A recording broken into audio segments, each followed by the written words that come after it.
Thanks for joining me, astrologer Patrick Arundell, for your in-depth weekly horoscope for week commencing the 30th of September. If you've yet to subscribe to my channel, I'd be honoured if you did so now. This week begins with that clustering of energy in the sign of Libra, very much to the fore. In fact, Venus and Jupiter continue to forge a gorgeous alliance in the first 2 days. And that points towards doing something playful, entertaining or fun. But last week's new moon gave a boost to this Libran energy, but it also angled to Uranus.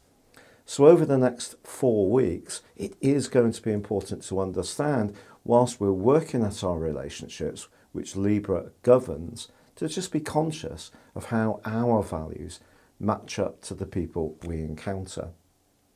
Now this week does see Mercury relocate into the deep and passionate sign of Scorpio, and also the modern ruler of Scorpio, Pluto, well, that goes direct after a long retrograde which began on the 24th of April. Now of course Pluto has been in a very business-like part of the situation in the sign of Capricorn.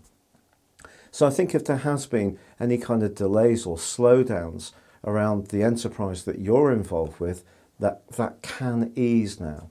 And this Mercury energy can also be very good for more entrepreneurial strands. But on Friday, Mars makes its way into Libra, where it will be for 6 weeks.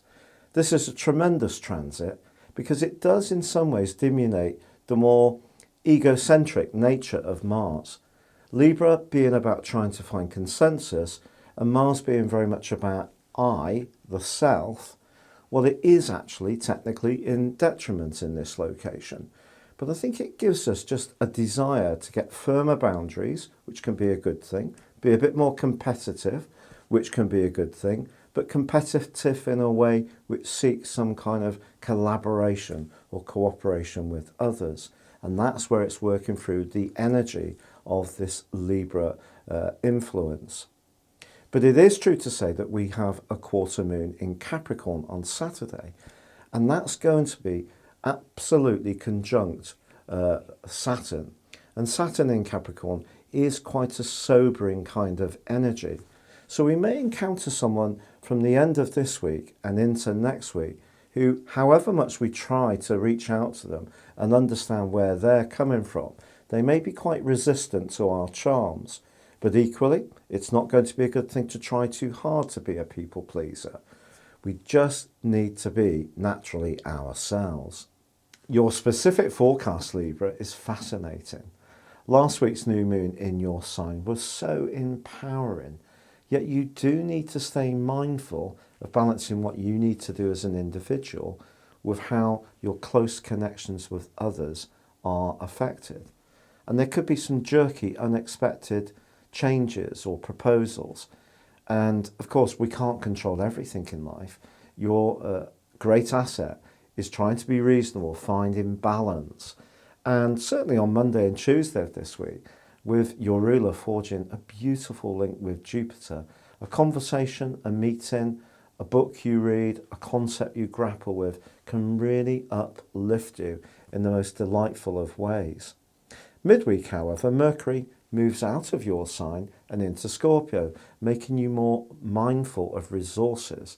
Also, Pluto, the modern ruler of Scorpio, starts to go forwards.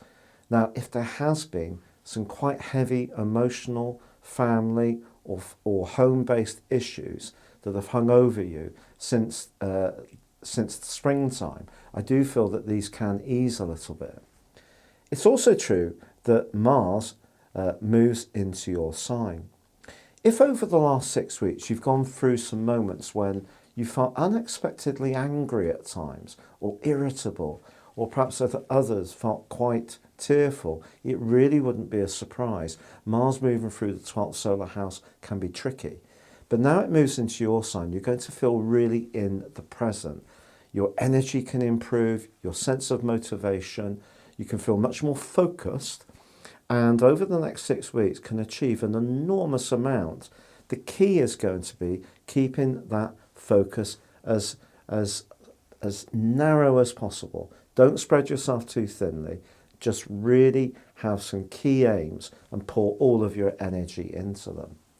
The quarter moon, as we come to the end of this week, does see your sun challenged by the moon, but also Saturn.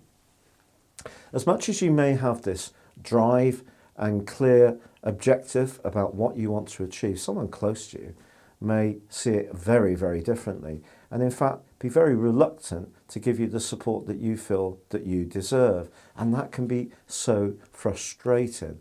But remember, with Mars in your sign, that also can see you getting a little bit more feisty than would be the case. But you know, if someone really is being selfish and not very helpful, perhaps it wouldn't harm to be a little more assertive.